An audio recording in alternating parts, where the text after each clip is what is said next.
नमस्कार। आज का सुविचार thought of the day. The future belongs to those who believes in the beauty of their dreams. भविष्य उनका है जो अपने सपनों की सुंदरता में यकीन करते हैं। अर्थात एक सुंदर भविष्य की शुरुआत एक सुंदर स्वप्न से होती है। यदि आप अपने सपनों को पूर्ण करने के लिए परिश्रम करते हैं तो आपका भविष्य अवश्य उज्जवल होगा। धन्यवाद। नमस्कार। आज का शब्द today's word is labour. LABOUR labour. Labour का अर्थ होता है श्रम, मेहनत, परिश्रम या कठिन कार्य करना, फिर चाहे वो फिजिकल हो या इंटेलेक्चुअल। इसका एक मीनिंग प्रसव पीड़ा या प्रसव काल भी होता है। इसके अलावा मजदूर, श्रमिक या श्रमिक वर्ग को भी लेबर कहते हैं। वाक्य में प्रयोग: the new machine has reduced the labour cost to almost nil. नई मशीन ने श्रम लागत लगभग शून्य कर दी है। She was in labour for 2 hours। वह 2 घंटे प्रसव पीड़ा में थी। Indian society does not sanction child labour. Bharatiya Samaj बाल श्रम की स्वीकृति नहीं देता। मजदूरों के सम्मान, उनकी एकता और हक के समर्थन में 1 मई को श्रमिक दिवस या इंटरनेशनल लेबर डे मनाया जाता है। धन्यवाद। Puzzle of the day. एक सतह रहने की इच्छा लेकर मैं जिंदा रहता हूँ। नदी, झील और ताल तलैया झरनों में बैठा रहता हूँ। इसका उत्तर है पानी। सुप्रभात बच्चों, मैं सोनम आपके लिए लेकर आई हूँ आज का इतिहास। 1945 में आज प्रख्यात वकील और स्वतंत्रता सेनानी रास बिहारी बोस जी का निधन हुआ था। 1958 में आज ही कॉपीराइट अधिनियम लागू हुआ था। यह अधिनियम 1957 में बना एवं 1958 में भारत में इसे लागू किया गया था। सुप्रभात। अब बारी है आज के विशेष की। कॉपीराइट कानून बौद्धिक संपदा का एक रूप है। कॉपीराइट किसी चीज के वर्णन में है। यदि आप कोई अच्छी कहानी लिखें या कोई गाना संगीतबद्ध करें या पेंटिंग करें तो यह किसी चीज का वर्णन होगा। उसमें आपका कॉपीराइट होगा। उसे आपकी अनुमति के बिना प्रयोग या प्रकाशित नहीं किया जा सकता है। कॉपीराइट के अंतर्गत 2 प्रकार के अधिकार दिए जाते हैं। आर्थिक अधिकार, इसके तहत व्यक्ति को दूसरे व्यक्ति द्वारा उसकी कृति का उपयोग करने के बदले वित्तीय पारितोषिक दिया जाता है। नैतिक अधिकार, इसके तहत लेखक या रचनाकार के गैर आर्थिक हितों का संरक्षण किया जाता है। व्यापक नियम यह है कि एक कॉपीराइट 60 साल तक रहता है। कॉपीराइट का उपयोग दूसरों की सहमति के बिना आपके निर्माण का उपयोग करने से रोकने के लिए किया जाता है। आज के लिए बस इतना ही, फिर मिलेंगे। धन्यवाद। सुप्रभात बच्चों, अब बारी है आज की प्रश्नोत्तरी की। चलिए देखते हैं आज की प्रश्नोत्तरी में कौन से प्रश्न हैं। प्रश्न नंबर 1, उत्तराखंड राज्य की राजधानी क्या है? इसका उत्तर है देहरादून। देहरादून नगर पर्यटन, शिक्षा, स्थापत्य, संस्कृति और प्राकृतिक सौंदर्य के लिए प्रसिद्ध है। प्रश्न नंबर 2, उत्तर प्रदेश राज्य की राजधानी क्या है? इसका उत्तर है लखनऊ। लखनऊ शहर अपनी खास नजाकत, तहजीब, दशहरी आम के बाग तथा चिकन की कढ़ाई के लिए प्रसिद्ध है। प्रश्न नंबर 3, गुजरात राज्य की राजधानी क्या है? इसका उत्तर है गांधीनगर। गांधीनगर साबरमती के तट पर स्थित है। गांधीनगर का नाम राष्ट्रपिता महात्मा गांधी के नाम पर रखा गया है।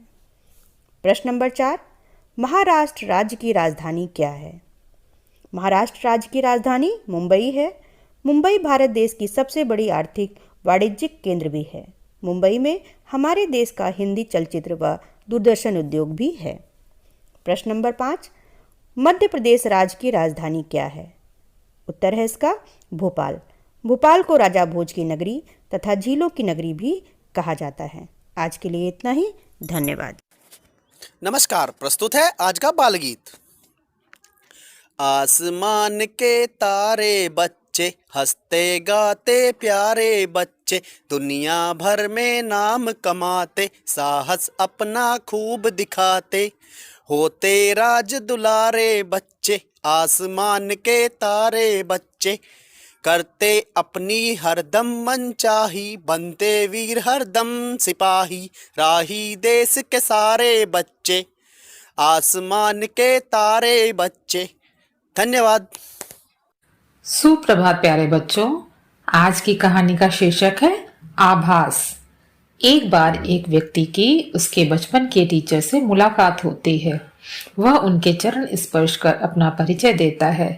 वे बड़े प्यार से पूछती हैं, अरे वाह, आप मेरे विद्यार्थी रहे हैं, अभी क्या करते हो? मैं भी एक टीचर बन गया हूँ और इसकी प्रेरणा मुझे आपसे ही मिली थी जब मैं 7 वर्ष का था। उस टीचर को बड़ा आश्चर्य हुआ और वे बोली कि मुझे तो आपकी शक्ल भी याद नहीं आ रही है। उस उम्र में मुझसे कैसी प्रेरणा मिली थी? वो व्यक्ति कहने लगा कि यदि आपको याद हो, जब मैं 4th क्लास में पढ़ता था, तब एक दिन सुबह सुबह मेरे सहपाठी ने उस दिन उसकी महंगी घड़ी चोरी होने की आपसे शिकायत की थी। आपने क्लास का दरवाजा बंद करवाया और सभी बच्चों को क्लास में पीछे एक साथ लाइन में खड़ा होने को कहा था।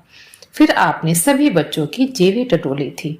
मेरी जेब से आपको घड़ी मिल गई थी जो मैंने चुराई थी, पर चूंकि आपने सभी बच्चों को अपनी आंखें बंद रखने को कहा था, तो किसी को पता नहीं चला कि घड़ी मैंने चुराई है।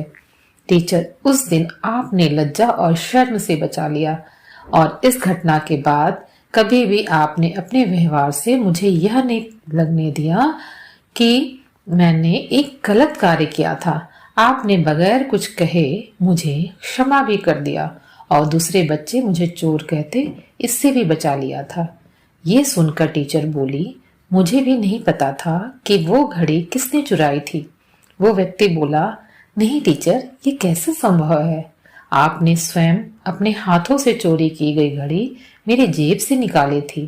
टीचर बोली, बेटा, मैं जब सबके पॉकेट चेक कर रही थी, उस समय मैंने कहा था कि सब अपनी आंखें बंद रखेंगे और वही मैंने भी किया था। मैंने स्वयं भी अपनी आंखें बंद कर रखी थी।